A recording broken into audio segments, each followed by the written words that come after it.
नमस्कार मित्रांनो, मी श्रीकांत कदम. मित्रांनो, सर्व व्हिडिओच्या माध्यमातून आपण येणाऱ्या आठवड्याची दिशा पाहणार आहोत.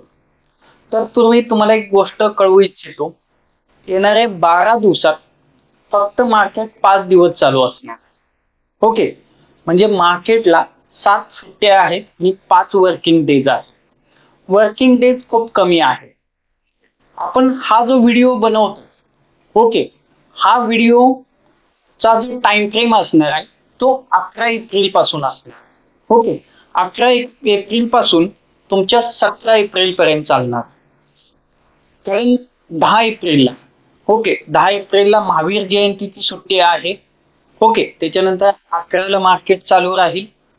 त्याच्यानंतर 12ला शनिवार मार्केट सुट्टी राहील. रविवार मार्केट सुट्टी राहील. सोमवारी आंबेडकर जयंती आहे. ओके, त्याच्यामुळे मार्केट त्या दिवशी बंद राहील.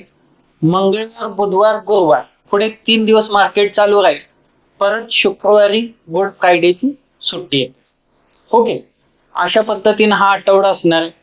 त्यामुळे लक्षात ठेवा की सुट्ट्यांचा भडीमार आहे या आठवड्यात.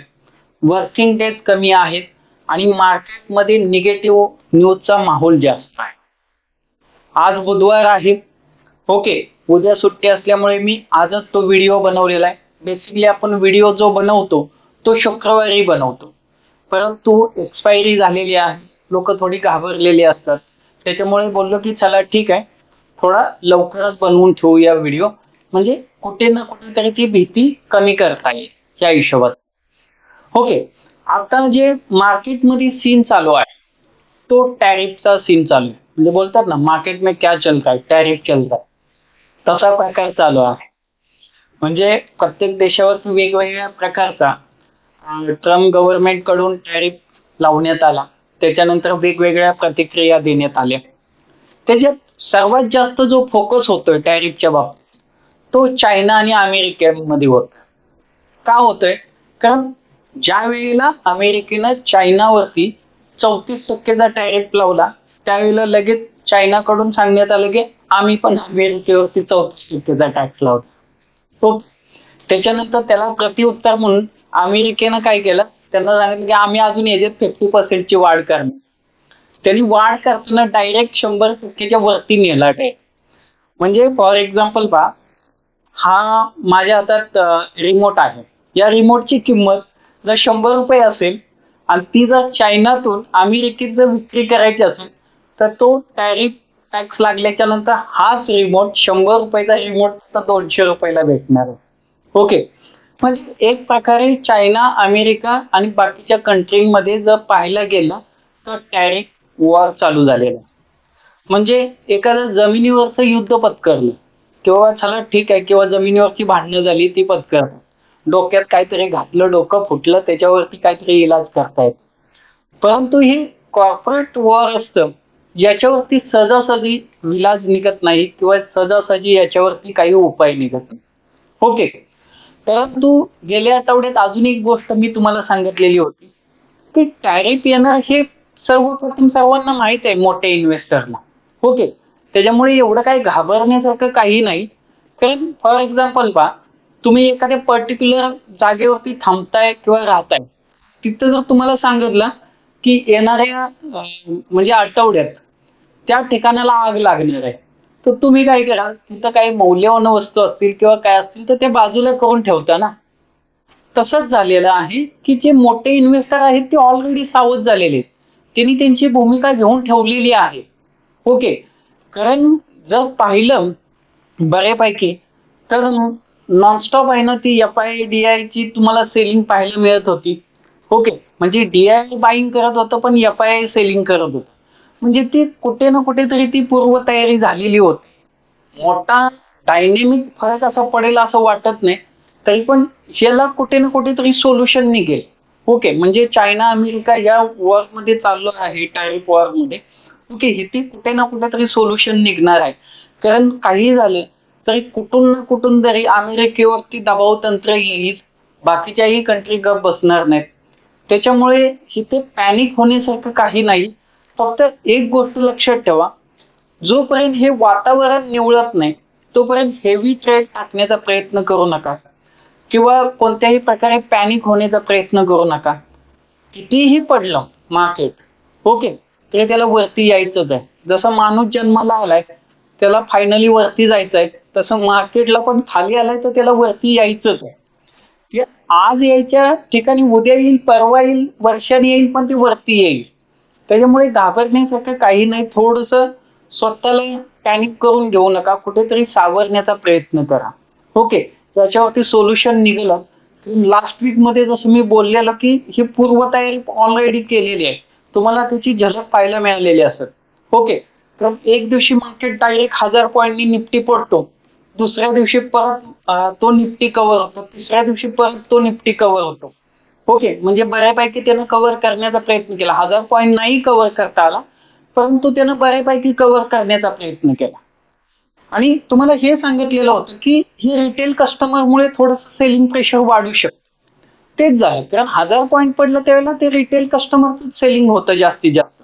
ओके, त्याच्यामुळे लक्षात ठेवा, हे रिटेल कस्टमर पॅनिक व्हायचे बंद झाले, मार्केट आपापल्या परीनं चालण्याचं काम करेल. तोपर्यंत थोडंसं पॅनिक होण्याचा प्रयत्न करू नका, जैसे ते राहण्याचा प्रयत्न करा.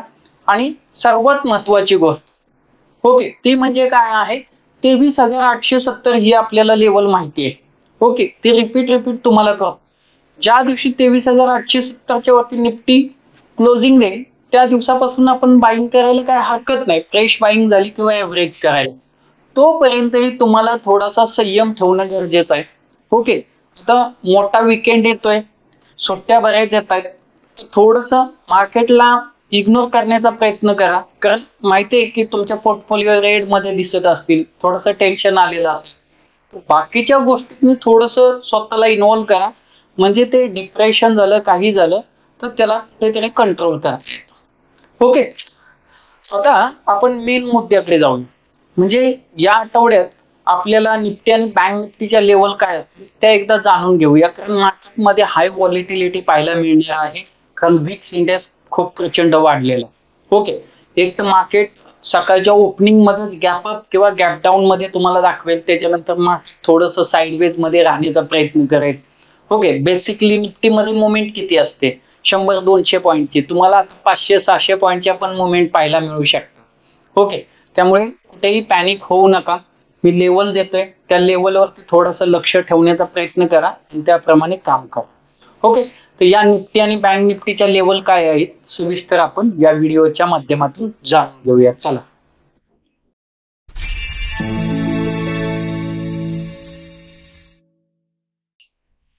आता माझ्या समोर निफ्टीचा चार्ट. ओके, आज आहे बुधवार, उद्याची सुट्टी आहे, त्याच्यामुळे आजच एक्सपायरी झालेली आणि एक्सपायरी मध्ये निफ्टीची जी क्लोजिंग आलेली आहे ती 22,399, म्हणजे 22,400 पकडून चाला. ओके, 22,400 ला या ठिकाणी निफ्टीची क्लोजिंग आलेली. आता एक गोष्ट लक्षात ठेवा, मार्केटचा एक रूल आहे. या ठिकाणी पहा, हा काय झालेला आहे, गॅप डाऊन मध्ये ओपन झालेला आहे. ओके, काय झालेला आहे, गॅप डाऊन मध्ये हा ओपन झालेला आहे. तर हा गॅप कुठे होतोय, या ठिकाणी गॅप होतोय, हिथून पासून इथे ओपन झालेला. तर हा गॅप फुलफिल करण्याचा प्रयत्न निफ्टीने केलेला आहे या ठिकाणी. तर हा थोडासा गॅप राहिलेला आहे. हा गॅप येतोय जवळजवळ तुमचा 22,865च्या आसपास. ओके, 22,865च्या आसपास हा गॅप तुम्हाला येतो. म्हणजे निफ्टीने जर वरती ट्राय केला येण्याचा, ओके, ट्राय केला तर हा गॅप फिल करण्याचा पहिला सर्वप्रथम प्रयत्न करेल तो. कारण मार्केट बेसिकली लक्षात ठेवा, ती गॅपची जी विंडो असते ती रेजिस्टन्स आणि सपोर्टचं महत्वाचं काम करत असते, ही गोष्ट लक्षात ठेवा. त्याच्यामुळे या साईडला जर वरती येण्याचा प्रयत्न केला तर पहिला रेजिस्टन्स असणार आहे तुमचा 22,865. ओके, याच्या वरती जर निफ्टी येण्याचा प्रयत्न करतोय तर 23,350 कडे या ठिकाणी दुसऱ्या रेजिस्टन्सला निफ्टी येण्याचा प्रयत्न करेल. ओके, आणि 23,350च्या वरती जर निफ्टी येण्याचा प्रयत्न करतोय तर तुम्हाला निफ्टी 23,870 ची लेवल सुद्धा येणाऱ्या आठवड्यात दाखवू शकते. ओके, कारण मार्केटमध्ये ज्याप्रमाणे मुवमेंट होते त्याप्रमाणे मोठमोठ्या लेवल या ठिकाणी आपल्याला पाहायला मिळतात. खालच्या साईडला लक्षात ठेवा, खालच्या साईडला आपल्याला हा सपोर्ट असणार, म्हणजे आतापर्यंत जो लो बनवलेला, ओके, हा लो बनवलेला, या लो ची लेवल येते 21,300 21,730च्या आसपासची ती लेवल येते, म्हणजे हा सपोर्ट आपल्याला पहिला आहे. ओके, त्याच्यानंतर दुसरा जो सपोर्ट येतो निफ्टीला तो 21,300चा येतो. ओके, 21,300चा दुसरा सपोर्ट येतो आणि महत्वाचा सपोर्ट आहे 21,000चा. जर हा 21,000चा सपोर्ट ब्रेक करतोय, परत मी व्हिडिओ बनवेन आणि परत त्या लेवल देण्याचा तुम्हाला नक्कीच प्रयत्न करेन. सध्या तरी तुम्हाला निफ्टीसाठी या लेवलवरती लक्ष ठेवायचं आहे. या ठिकाणी हा गॅप फिल होतोय की नाही त्याच्यावरती प्रामुख्याने तुमचं लक्ष असणं गरजेचं आहे. ओके, कारण या ठिकाणी एक सपोर्ट तुम्हाला बनेलच. हा जो ओपन विंडो आहे या ठिकाणी सुद्धा सपोर्ट बनवू शकतो, परंतु त्याच्यापेक्षा बेस्ट सपोर्ट आहे तो हा सपोर्ट आहे. त्याच्यामुळे हा सपोर्ट मी तुम्हाला बोललेलो नाही, ही गोष्ट तुम्ही प्रामुख्याने लक्षात घेणं गरजेचं आहे. ओके, तर अशा प्रकारे ह्या निफ्टीच्या लेवल असतील. आता बँक निफ्टीकडे जाऊया. बँक निफ्टी आपल्याला काय सांगते तेही पाहूया. आता माझ्यासमोर बँक निफ्टीचा चार्ट. ओके, या बँक निफ्टीच्या चार्टला जर पाहिलं तर 50,240 ला बँक निफ्टी क्लोजिंग दिलेला आहे.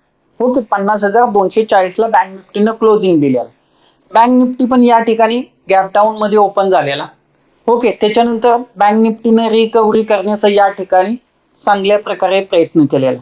ऍज पर निफ्टी जेवढा पडला तेवढा बँक निफ्टी आपल्याला पडताना पाहायला मिळालेला. त्याचं रिझन काय आहे तुम्ही पाठच्या व्हिडिओत सांगितलेलं. ओके, कारण देशांतर्गत जे बिझनेस करतायत त्या कोणत्याही कंपनीला जास्त या टॅरिफचा फरक नाही पडत, ही गोष्ट लक्षात ठेवा. ज्या कंपन्या स्वतःच्या वस्तू सर्व्हिस ह्या एक्सपोर्ट करतात त्यांच्यावरती हा फरक पडत असतो टॅरिफचा.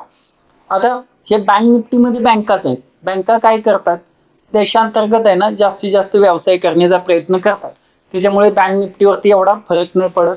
त्याच्यात दुसरी गोष्ट, आज बुधवारी 25 BPS ओके रेट कट झालेला आहे बँक निफ्टीच्या बाबतीत, ती एक पॉझिटिव्ह गोष्ट आहे. त्यामुळे आता लक्षात ठेवायचं, या ठिकाणी क्लोजिंग आहे 50,240 ची बँक निफ्टीला. वरच्या साईडला बँक निफ्टी येण्याचा प्रयत्न करेल तर हा गॅप फिल होऊन जाईल. ओके, गॅप फिल करण्यासाठी त्याला काय करावं लागेल, बँक निफ्टीला जवळजवळ 51,325 ओके 51,325 चा या ठिकाणी पहिला रेजिस्टंट असेल, याला टच करण्याचा बँक निफ्टी प्रयत्न करू शकतो वरच्या साईड. ओके, हा जर काढला रेजिस्टंट तर बँक निफ्टीला दुसरा रेजिस्टंट असणार आहे, तो असणार आहे 52,200.